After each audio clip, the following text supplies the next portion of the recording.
How's it going, everybody? Anthony Davis here, and welcome to another exciting episode of 80s Power Rangers Megaforce review. Basically, this is going to be the 7th episode, titled "Who is Crying Now?" This episode will debut the new Megazord, new Megazord combination, I should say, of all the Heterozords combining with the Ghost of the Great Megazord.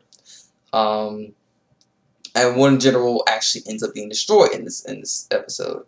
And this is mostly a Troy episode with dealing with, bullies, etc., etc. So let's get started.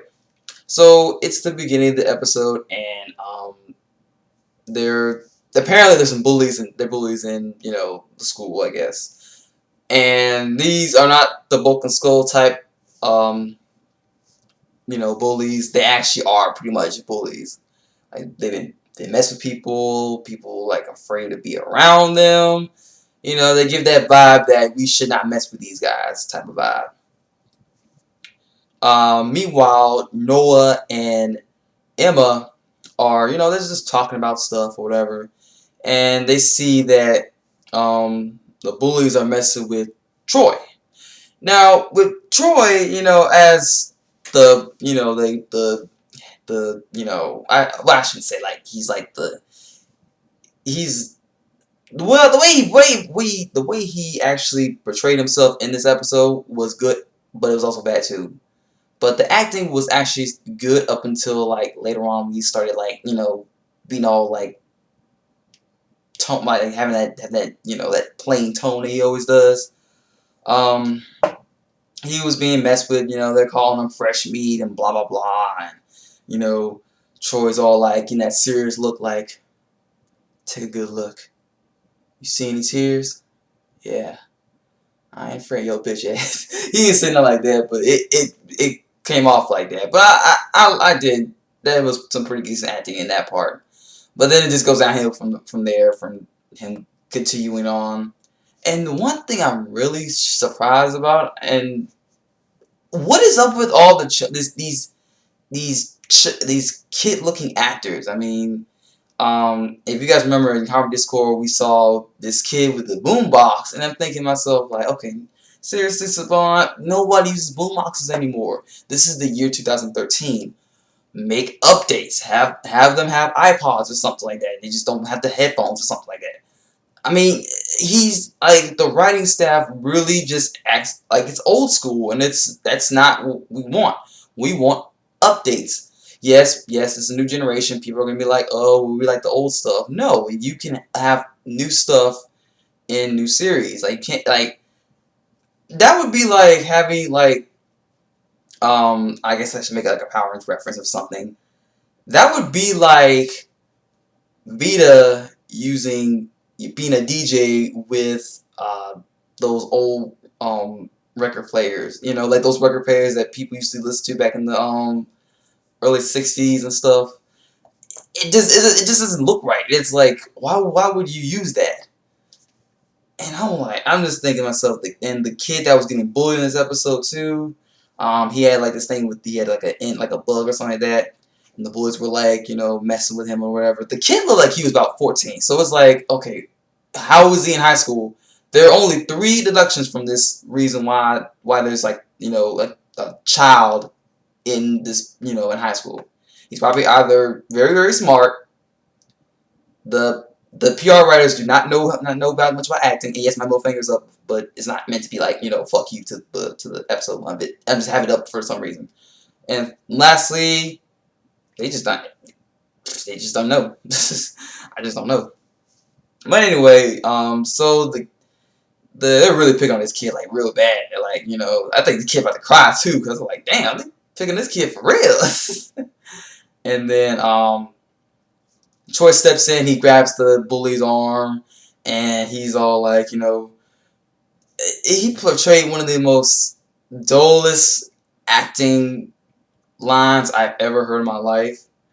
Just because something small does not mean they're not special or whatever. I don't know how he said it. I don't know exactly how he said it, but he said some of the lines are similar to what I just said. And after school, the 2 bullies start messing with him even more. Like the little kid with the bug, and like they're all like, oh, your buddy's not here to protect you this time, and blah blah blah. And in the Warstar spaceship, Virak tells Prebox that he's failed too many times before and needs to prove himself and stuff, and he goes to Earth and attempts to lure the Rangers out by fighting him and stuff.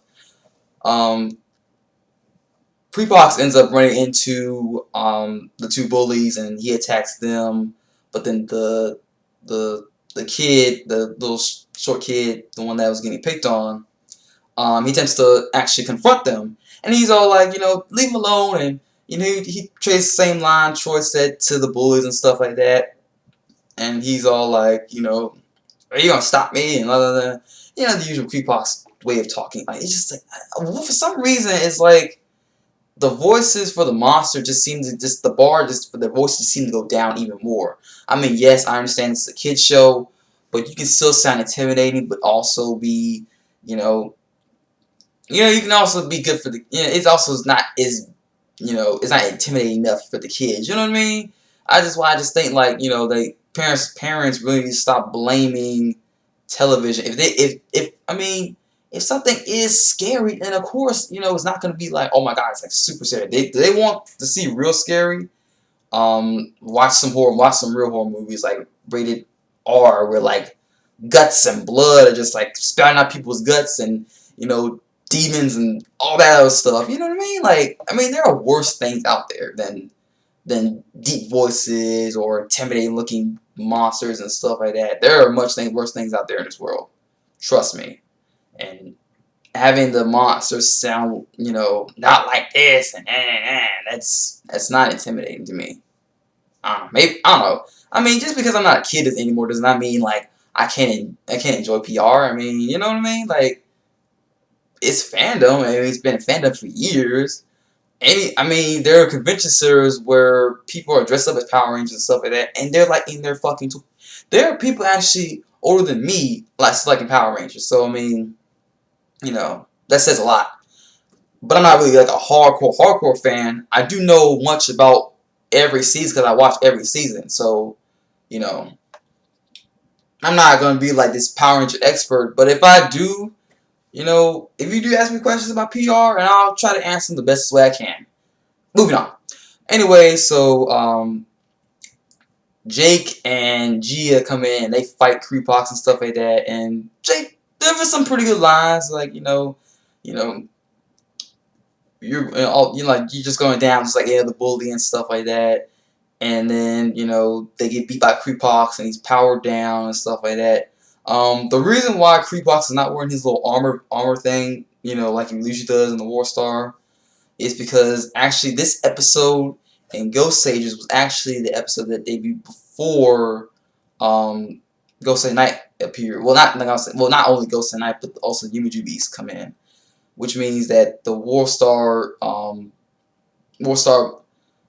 General, not General, but like Mons Drake, aka General Malcor, was already defeated, and Creepox's counterpart already was destroyed the first time using the giant Megazord. They got this reversed, where in the Megazord fight they already fought him before in the beginning, and then he came back, damaged and stuff, and then Troy's counterpart finishes him off in the episode afterwards. And a couple episodes afterwards, I think. Yeah, a couple episodes afterwards, he returns. He's claiming his revenge. He's taking the Rangers out one by one and things like that. Which is why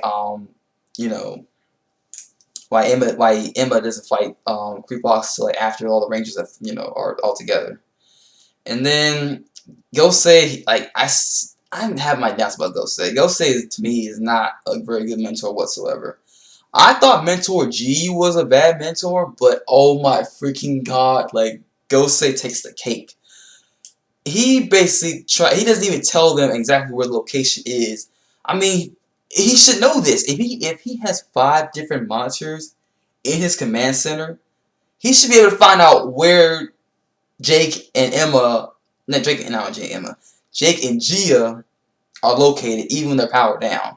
Because it just, I don't know whether it's lazy or just the writing people just didn't know what to think of it. I mean, seriously, how are you gonna mess this up? Like, Zordon knew exactly where his Rangers were. As long as they were in the same dimension, he could find where the Rangers are. There was no force field blocking their signal. None of that. If if Gosei has like all these monsters and stuff like that, knowing exactly where the Rangers are, that he should either teleport them back or teleport the Troy and Troy, Noah, and Emma to their location. Why is the teleportation then? Like, they should have continued it further. So anyway, they find, Jake and Gia in his warehouse, and Emma stays behind to watch both Jake and Gia while Noah and Troy fight against Prebox. And Prebox actually displays some very good, destruction on the city. And he uses a meteor shower to basically, like, I think he literally killed almost everybody. Like, not like, this ain't no, like, little explosion where people just running away and stuff like that, like, in the streets and stuff. Like, buildings got blown up. Like stuff, like, near cities and stuff like that, got, like, little, buildings and stuff like that got destroyed. Now, I know they're not going to use that whole, I hate empty buildings, from SPE reference type of thing. Because, there had been some people in those buildings. Not all of them can be empty. That's just impossible. And then, they morph, they fight him. Troy ends up getting hurt. And Prebox ends up firing him one of his most powerful blasts. Noah blocks it with his water barrier card. They fall off a cliff. They demorph. Noah's injured. Troy has to fight Prebox alone. And displays some good choreography, with the morphless fight. But then he morphs again, and it's like he's already morphed like twice already. Like, not more. No, actually, no. He morphs once, he demorphs once, and then he demorphs again, and then he remorphs twice, and it's like, damn, like, shouldn't this be like, shouldn't he stay morph once? Like, I understand this is Power Rangers, they can demorph anytime they want to, but there's there has to be like a limit where they can, not morph as much. And so, Prebox and Troy have their like little bit of like final slash attacks and stuff where they're like, clashing one last time. He managed to actually like deal damage and actually destroy Prebox before he starts to grow, but thanks to Virok. The other Rangers show up and they use their Zords, and this is where like the biggest mistake they could have done ever. Like, I understand most people did not like what was that character's name? He was the robotic assistant to not Gosei. Well, Master Head. Datus is the robotic assistant, and he basically is the Ranger's monster signal. He has a little robot form, but then later on in the series, he actually gets a giant robot form that fights along with the Ghost Sagers and fights alongside him. In this episode, they cut him out completely, and we only see bits and pieces of him, like, getting thrown down. And this is where, like, Gosei is just really a prick in this one. Like, Troy is literally begging Gosei to help him. He actually begs twice. He's like, Gosei, we need your help. Gosei, need your help. And freaking Tenso had to freaking like tell him like, Troy needs your, they need your help. And he's like, oh, fine, I'll give them all their little, header Zords, and then they can all combine and shit, And then they form the Ultra Gosei Great Zord, even though it should have been the Hyper. Even though it says Hyper, it's their Ultra Zord, and that's like, what? Like, no. Why you feel? Oh, you don't want to change the name of the actual Megazord? There's Force Formation, but now all of a sudden you want to change it, and it's like, you know, like it's not even. It shouldn't even be Ultra Zord. I mean, if any, it should have given the Ultra Zord to the next combination, which is the, you know, what they combined with the Ghostly Ground. But whatever, it's not opinion. After theirs, they defeat Prebox, and then there's, you know, Jake doing his ridiculous dancing. Yeah. No, he actually, yeah, he was, no, yeah, he did dance, but it was, then they went to school, not to school, but the Ernie's juice, you know, for brain freeze place in the mall, and they see that the bullies are actually being nice to the kid, and they're repeating lines from what Troy said earlier about, you know, respecting small things and stuff like that. Because I think one of the Rangers was gonna step on a bug, and the bully was like, "Stop! You know, don't step on it." You know, and picked it up and put it back in the, you know, kid's little thing. I don't know why I said thing, but I know what he put them in, like a container. But you know what I mean. You know what I mean. I'm just, you know, trying to explain things without having to go into exposition and stuff. I'm just being, you know, going. I don't have any lines for this. I just say what's, you know, on my mind about the video and stuff. It's unscripted, basically, and that's the end of the episode. It is not too bad, but it could use some work. Like I said, in Megaforce, everything is going at way too fast of a pace. Mostly because they're trying to fit a 50 episode series into a 20 episode series. You know what I mean? It's like, it's not gonna work, especially when they're gonna use the second season for Gokaiger footage, and it's like, you know, I don't know why they even bothered. Even, you know, why couldn't they have just done the original route and just do the 2-year thing like they did with Samurai?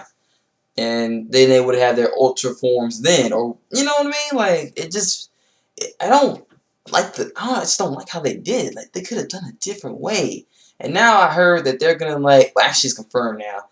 They're still gonna use the Ghost Nature suits, but they're gonna use the Gokaiger suits as power-ups. It's kind of like disappointing, but at the same time, it's like, you know, it can be hit or miss. Unless I see this series fully, I can no right to judge whatsoever at the moment, because much as I like Gokaiger, I'm a Power Ranger fan too. I'm not a Sentai purist. I'm not like, oh, well, he just likes Sentai. He does not like Power Rangers whatsoever. You know, he's just a purist, and like, you know, PR is, you know, it's crappy to him, and Sentai's the best. No, there are some Sentai series I'm not a fan of, and sometimes, you know, PR gets on my nerves sometimes with their inconsistencies and their pacing and their character developments and their stories and how they set up the Sentai footage and all these things, you know. But I don't necessarily hate, you know, PR. I just wish they would do better things with PR than to just, you know, try to compact all these different episodes in just 20 little, you know. I mean, they're speeding through a very, very good plot. You know what I mean? Like, and this actually was supposed to be like the last of the War Star when this episode aired in Ghost Sager. But both Malcor and Virak are still part of War Star, which means that the next episode, which is Robo Knight, is still going to feature the Toxic Beast, aka the Yumaju Beast, alongside with War Star, which means that, you know, they're going to either work together or be a rivaling group, you know. But I digress. Till next time, I will be reviewing my episode for Robo Knight and then Prince Takes Knight. Alright, peace, sayonara, and have a wonderful day, people. Catch you later.